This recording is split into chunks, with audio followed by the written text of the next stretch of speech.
Bonjour, bonsoir, très chers internautes. Je suis très heureux de savoir que vous êtes très nombreux en train de nous suivre. Aujourd'hui, nous sommes le 19 mars 2025.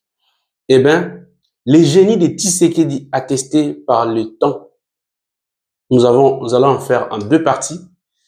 Notre première partie, on va parler de ça. Eh bien, on va essayer d'expliquer c'est quoi le génie de Tshisekedi par rapport à tout ce qui se passe pendant cette période. Alors, pour bien les décliner, on va le faire en 6 points. Un, on va parler de la rencontre entre Paul Kagame et Félix Tshisekedi au Qatar. Euh, le Luanda, le processus de Luanda, et déjà on va parler de ces dialogues qui devraient avoir lieu. C'est 18 mars 2025. Les deux processus de Luanda et de Nairobi, on va en dire un mot. La stratégie de Tshisekedi mal comprise. Et enfin, les autres actualités aussi, on va en développer. Sans tarder, je voulais déjà vous rappeler qu'ici, nous sommes en train de vous donner des grandes lignes de ce que nous pourrons dire. On va faire une émission un peu plus détaillée pour que vous compreniez. Alors, parce que c'est un sujet délicat qu'on a eu le temps vraiment de préparer et d'analyser. Le génie de Tshisekedi attesté par le temps. Le preuve du temps nous prouve à suffisance ce que nous allons démontrer aujourd'hui. C'est-à-dire que, déjà, je commence par la rencontre en tête-à-tête entre Paul Kagame et Félix Tshisekedi au Qatar. Et nous avons tous suivi qu'hier, à la surprise générale, et que personne, ou sinon presque tout le monde n'était pas informé, et on s'élève un bon matin, on se rend compte que le président Félix Tshisekedi a rencontré Paul Kagame au Qatar et devant le responsable du Qatar, c'est-à-dire que c'était tellement une surprise que nous avons tous été effectivement surpris, premièrement, cette tautologie de le dire ainsi, et on essaie d'analyser pour commenter cela. Nous avons vu le communiqué final qui demande à ce qu'il y ait une cessation des hostilités immédiatement et puis le retrait des troupes rebelles et des troupes étrangères. Et cela nous pousse, nous laisse un peu perplexes et on se pose la question de savoir est-ce que c'est à notre avantage ou non. Mais là, je suis en train de vous dire tout simplement que ça, c'est un signe qui prouve à suffisance que généralement, ce sont des gens qu'on sous-estime qui arrivent toujours par la fin à montrer de quoi ils sont capables. Le président Félix Tshisekedi avait dit très clairement lors de son point de presse devant les journalistes accrédités en République du Congo et des journalistes congolais que lui, il ne va pas négocier, soit discuter avec le pantin du patin, mais avec la responsable. Et il pointait du doigt directement Paul Kagame, le président rwandais. Et là, on se rend compte que Paul Kagame, malgré des points de presse qu'il a eu à tenir récemment pour qualifier Tshisekedi de tout et de rien, mais finalement, ils se sont rencontrés quand même au Qatar. Et là, ça prouve que quelque part, la politique de Tshisekedi est en train de produire ses fruits. Alors, qu'est-ce que cela traduit clairement? En clair, cette rencontre traduit exactement que ce n'est pas parce que justement que la République démocratique du Congo a un problème interne militaire, d'organisation militaire, que nous sommes faibles, puisque l'État a plusieurs fronts sur lesquels il peut se battre. Nous avons le front politique, diplomatique et militaire généralement, mais aussi communicationnel. Et sur les plans diplomatiques, le président Tshisekedi et son gouvernement ont tapé fort. Le fait pour eux d'aller dans toutes les instances internationales, régionales et sous-régionales, pour clamer tout haut, premièrement, la complicité du Rwanda, l'influence du Rwanda et de certains multinationales et de certains pays puissants, des globalistes. Le fait de clamer, de continuer à clamer, à payer, on voit que ça a donné des fruits et effectivement que nous avons vu que cette rencontre a été convoquée. Alors, comment comprendre cela? Oui, c'est vrai, cette rencontre, c'est la peur des investisseurs. Vous savez, comme vous le savez tous, que Qatar est un partenaire clé pour nos deux pays respectifs, le Rwanda et la République démocratique du Congo.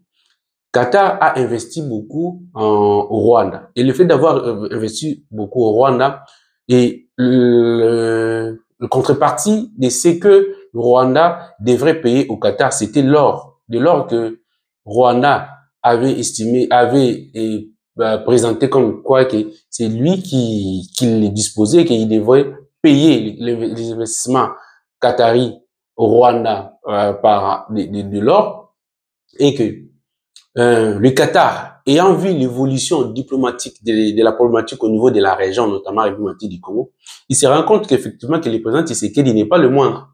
Et pour les raisons de ses intérêts, il doit falloir qu'il entre en jeu pour ne pas perdre ses intérêts sur tous ses investissements au niveau rwandais. Puisque il est apparu à l'évidence que il est sans nul doute que les minéraux, ou soit l'or qu'exploite, ou soit que vante le Rwanda et qu'il dispose, proviennent de la République du Congo, de minerais de sang.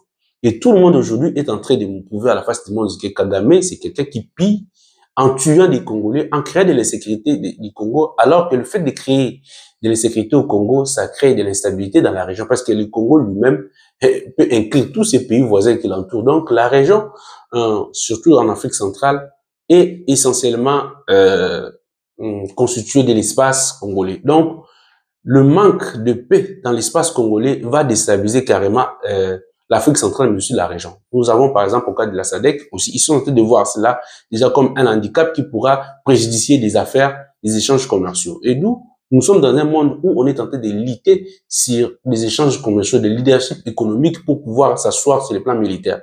Mais pour que cela soit effectivement une réalité et qu'il y ait des avancées significatives, il faut qu'il y ait la paix au niveau de la sous-région, particulièrement en République démocratique du Congo. C'est pourquoi Qatar disposait d'importants investissements au niveau du Rwanda. Voilà, par exemple, vous devez savoir que la société Rwanda Air, c'est déjà, les propriétaires, ce sont des Qataris. Et puis, il y a ce qui a poussé effectivement aussi que les Qataris à pouvoir prendre ces responsabilités, c'est le fait qu'il y a eu déjà une sanction de l'entreprise qatari qui exploite de l'or, c'est-à-dire c'est Gasabo Gold Raffinerie. Cette entreprise a été sanctionnée et le fait que cela soit ainsi a poussé effectivement que les responsables du Qatar de pouvoir inviter les deux présidents de la République et en secret pouvoir discuter. Et puisque Paul Kagame aussi voulait cela, puisque voyant déjà que son image est ternie sur le plan international, il fallait quand même chercher un endroit pour trouver des solutions pour sa survie et sa sécurité, mais aussi sur sa notoriété, puisque vous devez savoir que la notoriété de Paul Kagame, c'est quelque chose qu'il ne peut pas perdre, parce que il a eu cette notoriété au suaire de ses fronts, c'est-à-dire qu'il a battu, il s'est battu pour qu'il ait cette notoriété. Et le perdre comme ça sera pour lui la fin.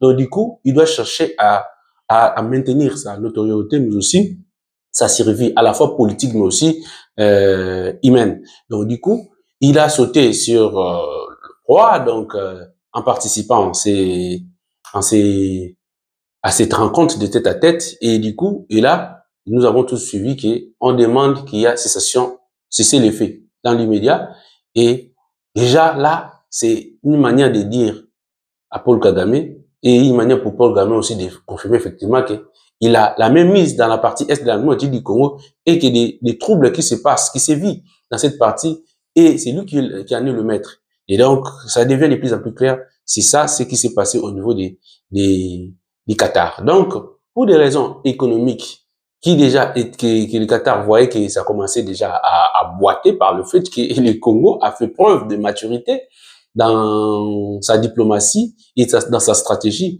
Et du coup, le Qatar était obligé de pouvoir entrer dedans. Et nous, ce que nous devons faire, parce que certaines personnes disent que non, j'ai suivi Olivier Kamita, tous les opposants en général, et Ping et tout le reste, ils parlent que c'est pour des intérêts personnels que Tshisekedi est allé vite pour chercher, croyant qu'il pouvait trouver un cessez-le-feu. Mais déjà, quoi de plus normal pour un président de la République de courir partout pour aller chercher la paix pour sa population, pour qu'il n'ait plus de tueries dans son pays? C'est normal. Mais ça m'étonne de voir des Congolais, des compatriotes, chercher à minimiser cela, à prendre ça comme un sujet de moquerie pour le président Tshisekedi, comme si le pays appartenait à président Tshisekedi, et comme si c'était la mauvaise chose. Or, en réalité, ça prouve clairement que nous avons des opposants qui sont en réalité ceux qui ils veulent accuser Tshisekedi, ce sont eux qui sont comme ça, puisqu'ils veulent que leurs propres intérêts. L'objectif pour eux, c'est ce que je vais analyser dans ce deuxième point. On va passer, c'est-à-dire que les dialogues ou les pourparlers, les discussions qui devaient se passer, c'est 18 mars à Luanda, lesquelles discussions le M23 et les autres ont boycotté en dernière minute de participer à ces assises. Et pourquoi cela? Puisque ces dialogues du 18 mars, c'était un tournant parce que les opposants ont voulu profiter de cela pour en faire un dialogue intercongolais entre les Congolais. Alors qu'en réalité, l'invitation même du président Lorenzo était uniquement adressée au groupe rebelle et que la partie congolaise, le gouvernement devait participer pour pouvoir dialoguer directement. Mais nous avons vu que les gens de la Sénico se sont précipités, ils ont poussé les opposants, notamment Katumbi et puis Fayoulou, à pouvoir faire un communiqué d'appui, de félicitations dans les mêmes termes, ce qui signifie qu'ils sont tous tellement ensemble que là, ils se voient. Le fait d'avoir vu que le président Tshisekedi d'État a les autres de jouer, d'après eux, le fait d'aller rencontrer Kagame au niveau du Qatar, c'est comme si d'après eux, ils estiment que donc le processus de soit le processus passable, le dialogue qui devait se tenir à Luanda risque de ne pas réussir et que leurs plans ne vont pas réussir. C'est ça l'objectif. Donc, c'est quelque chose d'étonnant. Il y a deux présidents qui vont se rencontrer et ils sont là uniquement pour critiquer Tshisekedi. Mais au lieu de voir aussi que Kagame, qui était notre agresseur, se sentant en difficulté, pourquoi Kagame peut enlever ses pieds pour aller à Qatar? Ce n'est pas par sentiment, c'est justement c'est parce qu'il veut aussi cette paix. Il en veut d'autant plus que il envoie de soi de sa sécurité, de sa notoriété, mais aussi de sa stabilité. Donc, s'il n'y a pas de paix, il se va parce qu'il pensait que Tshisekedi était si facilement qu'avec avec les armes, avec la guerre, l'agression, il pourra mater Tshisekedi. Et là, il se rend compte que Tshisekedi est imperturbable, il résiste, il a laissé faire, et voilà, et maintenant, il est obligé d'y aller. Donc, ça veut dire que le fait d'aller là-bas, ce n'est pas Tshisekedi qui va en bénéficier, c'est pas seulement Tshisekedi qui en avait besoin, Paul Kagame aussi et surtout, parce que c'est lui qui est mis en nu par rapport à tout ce qui se passe au Congo. Mais les opposants ne critiquent pas Paul Kagame, mais critiquent Tshisekedi. Ce qui prouve que ces opposants-là ne travaillent pas pour les pays, mais plutôt pour leurs propres intérêts. Parce qu'ils devraient plutôt soutenir les efforts de Tshisekedi. Nous avons mis nulle part où ils sont en train de dire vraiment félicitations sur tel point, sur base des stratégies diplomatiques que Tshisekedi a eu à mettre en place, qui portent ses fruits. Voilà un peu déjà ce que nous pourrons dire sur ces points-là. Et troisièmement, il y a les deux processus de Luanda et de Nairobi. Nous sommes au deux processus de Luanda et de Nairobi où on s'était dispatché qu'il devrait y avoir une discussion directe entre Paul Kagame et Tshisekedi, déjà au niveau, dans le cadre du processus de Luanda, et puis avec tous les groupes rebelles au niveau de Nairobi. Tout ça, justement, cette répartition a été faite, c'était pour ne plus tomber dans les pièges d'avant où le gouvernement passé avait accepté de négocier directement avec seulement du groupe rebelle et en faisant des concessions qui sont illégitimes, immorales, illégales. C'est-à-dire que des concessions de vendre les pays. Et nous avons tous vu que toute la partie Est a été dirigée par des rebelles. Or, en réalité, c'était des Rwandais qui dirigeaient. Et nous avons tous vu que des militaires, le fait des brassages et des mixages, a permis à ce qu'il y ait de l'infiltration sur de notre armée. Ça, ce sont des erreurs que Tshisekedi a voulu, tout en voulant éviter et que les gens pensaient qu'il était ignorant. Ils ont cru qu'il pourra faire comme avant. Mais là, cette fois-ci, Tshisekedi a bien joué les cartes et on a pu séparer des choses. On leur a demandé, si vous voulez que vous puissiez négocier avec le gouvernement congolais, vous, en tant que des rebelles, vous devez d'abord aller au processus de Nairobi, accepter d'abord ce processus de Nairobi et aussi à désengagement des forces, aller au cantonnement, on va vous identifier pour savoir qui sont des Congolais, qui ne sont pas des Congolais. Si votre lutte est noble et c'est pour la population, ça ne vous dérangerait pas, c'est parce que ça n'allait pas se faire dans les cadres national, mais plutôt dans le cadre de la région. Donc, vous serez à la fois protégé et sécurisé, vos agendas seront bien préservés. Mais ils ont carrément refusé à la dernière minute parce que ce n'était pas, en fait, en réalité, eux qui étaient des responsables. Ils étaient des simples marionnettes. Et lorsque leur bourreau les a donné des injonctions de ne pas continuer avec ces procédures de Nairobi, ils ont repris à la guerre. Donc, vous voyez que dans ce sens-là, maintenant, ça commençait à montrer, à apparaître déjà en ce moment-là qu'il y a quelqu'un, et c'était les Rwandais qui étaient derrière eux, mais les gens n'arrivaient toujours pas à accepter. Et voilà, je vais vous en parler maintenant d'un élément, le quatrième, c'était la stratégie de Tshisekedi, comme je dis, mal comprise. Les gens cherchent toujours à dire que Tshisekedi s'est contredit à tout moment, il n'a jamais respecté la parole. Mais justement, c'est le fait pour Tshisekedi de ne pas vous permettre de les comprendre, de comprendre ces stratégies. C'est ça, c'est voulu. C'est ça même la stratégie. Que faire des choses que vous ne comprenez toujours pas. Justement, c'est ça. Il ne pourrait pas faire des choses pour que vous le compreniez. Là, ça ne serait plus une stratégie. Justement, vivre, vous savez, la meilleure des stratégies, c'est comprendre comment jouer ou bien comment jouer en face d'un ennemi qui n'est pas sérieux. Nous étions en face, nous sommes en face des gens, à la fois de l'opposition, des étrangers, le Rwanda et autres, et certains multinationales, qui ne sont pas vrais. Face à des gens qui ne sont pas vrais, on ne peut pas être cohérent à leur égard. Surtout, on devait être cohérent avec nous-mêmes. C'est-à-dire mettre en place des stratégies qu'eux ne vont pas comprendre. Ils vont les qualifier de l'imbécilité, mais en réalité, c'est une belle stratégie pour les maîtriser, les mater. Voilà, les résultats sont là. La stratégie de Tshisekedi, c'est se faire ignorant et par la suite rebondir. Nous avons tous vu, les Rwandais pensaient qu'ils vont entrer au Congo, au point que Nanga, le supplétif du Rwanda, a déclaré que Tshisekedi va attendre qu'il y ait combien de mois pour qu'enfin qu'il accepte de dialoguer. Donc pour lui, il acceptait de tuer les gens pour que Tshisekedi dialogue.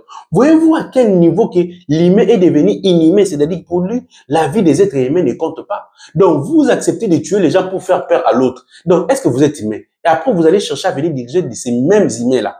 Donc vous voyez que Tshisekedi les a mis à nu.